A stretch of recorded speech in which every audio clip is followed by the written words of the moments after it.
Hello friends, welcome back to my channel.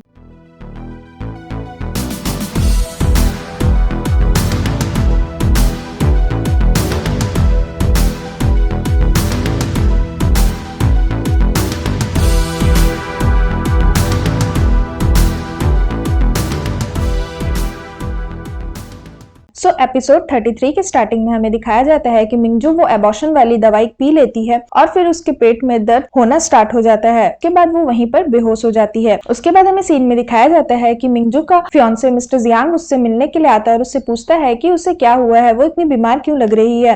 तो मिंजू बोलती है कि आप वो सब छोड़ो, आप ये बताओ कि आप मुझसे मिलने क्यों आए हो। तभी वो बताता है कि मैं तुम्हें ये बताने के लिए आया हूँ कि इंग मिल गया है, वो यही किसी पास में एक छोटा सा गाँव है, वहां पर रह रहा है। उसके बाद वो बोलता है कि हम लोग उससे मिलने जाएंगे। तो मिंजू बोलती है कि हाँ ठीक है, अभी मैं थोड़ा आराम करना चाहती हूँ, आप प्लीज यहाँ से चले जाओ, क्योंकि वो ये बात मिस्टर जियांग को नहीं बताना चाहती थी। उसके बाद हमें सीन में दिखाया जाता है कि जीन जो है वो मिस्टर वांग का घर छोड़कर चली जाती है और वो एक लेटर छोड़कर जाती है जिसमें वो लिखती है कि वो अब ये गाँव छोड़ करके जा रही है क्योंकि वो उन लोगों के ऊपर बर्डन बनना नहीं चाहती है। तभी मिस्टर वांग ये लेटर पढ़ लेते हैं और वो थोड़ा सा टेंशन में आ जाते हैं। उसके बाद वो बोलता है, जीन तुम मुझसे शादी तो नहीं करना चाहती थी, ये मुझे पता था, बट तुम्हें इस तरह से छोड़कर नहीं जाना चाहिए था।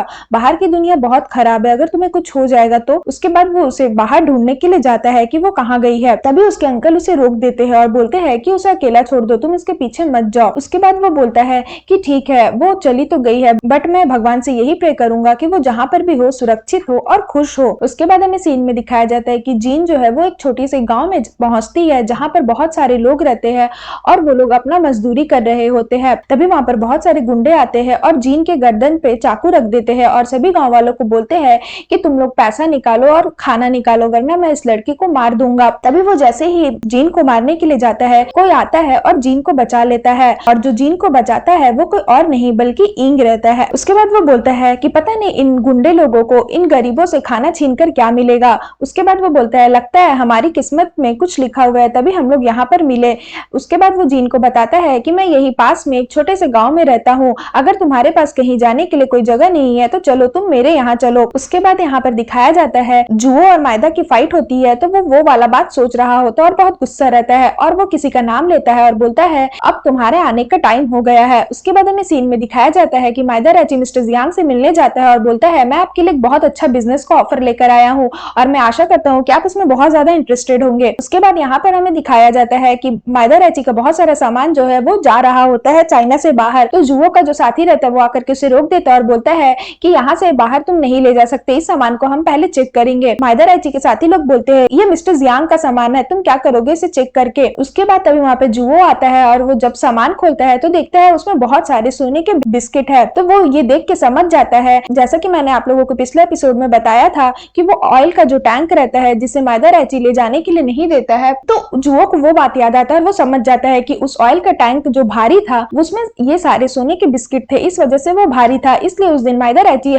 उस सामान को बाहर ले जाने के लिए इतना जिद कर रहा था। यहाँ पर जुओ बोलता है कि हम ये जितने भी सामान है ये हम तुम्हें ले जाने नहीं देंगे चाइना से बाहर। तभी वहां पर मिस्टर जियांग आते हैं और बोलते हैं कि जुओ, मैंने तुमसे कभी कुछ नहीं मांगा है, बट ये मेरा सामान है और मैं आशा करता हूँ कि तुम ये सामान को यहाँ से जाने दोगे। उसके बाद यहाँ पर मिस्टर जियांग जो है वो उसे मिंजू के बारे में बताते हैं कि वो अफीम से बहुत ज्यादा इफेक्ट हो गई है और वो उसकी आदी हो चुकी है, जो मेरी होने वाली पत्नी है मैं उसे इस तरह से नहीं देख सकता। तो वो बोलता है कि मैं तुमसे एक फेवर मांग रहा हूँ, प्लीज तुम मुझे बताओ कि मुझे क्या करना चाहिए। तभी जुओ को याद आता है कि उसे सीहाओ आकर के बताता है कि जब वो लॉन्गसी के साथ था तो उसने इन मिंजू और मायदा रैची को देखा था साथ में। तो वो समझ जाता है कि ये सब जो अफीम का खेती है वो मायदा रैची ही करवा रहा है ताकि चाइनीज लोग इससे अफेक्ट हो जाए। तो वो ये सारा बात मिस्टर जियांग को बताता है और बोलता है कि आप जल्दी में कोई फैसला मत लीजिएगा, क्योंकि ये सारा खेल जो है वो जापानीज लोग का ही है, वो चाहते हैं कि हमारे लोग अफीम लेके इसके आदी हो जाए। उसके बाद हमें यहाँ पे सीन में दिखाया जाता है कि मिस्टर जियांग जो है वो मिंजू के लेकर हॉस्पिटल आते हैं और वो उसे झूठ बोलते हैं कि वो उसे अपने दोस्त से मिलाने के लिए लेकर आ रहे हैं। उसके बाद वो उसे ले जाके रूम में बैठाते हैं तो मिंजू को थोड़ा सा डर लगता है और शक होता है। वो बोलती है कि आपका दोस्त कहाँ है, तो वो बोलता है मैं उसे बाहर लेने के लिए जा रहा हूँ, बट वो क्या करता है जैसे बाहर आता है वो गेट बंद कर देता है। तो मिंजू समझ जाती है और फिर वो उसे गेट खोलने के लिए बोलती है। जियांग जो है वो गेट नहीं खोलता और बोलता है कि मैं तुम्हारे ये अच्छे के लिए कर रहा हूँ, मैं चाहता हूँ कि तुम जो अफीम से एडिक्ट हो गई हो, तुम ये चीज छोड़ दो, ये तुम्हारे लिए ही अच्छा रहेगा। तो वो बोलती है जरूर तुम्हें सारी चीजें जीन ने बताई होगी, मतलब उसकी जो साथी रहती है। तो वो बोलता है कि नहीं, मुझे ये जीन ने नहीं बताया है, मुझे ये सारा चीज किसी और ने बताया है। तो मिंजू समझ जाती है कि माइदर आइची ने ही बताया होगा।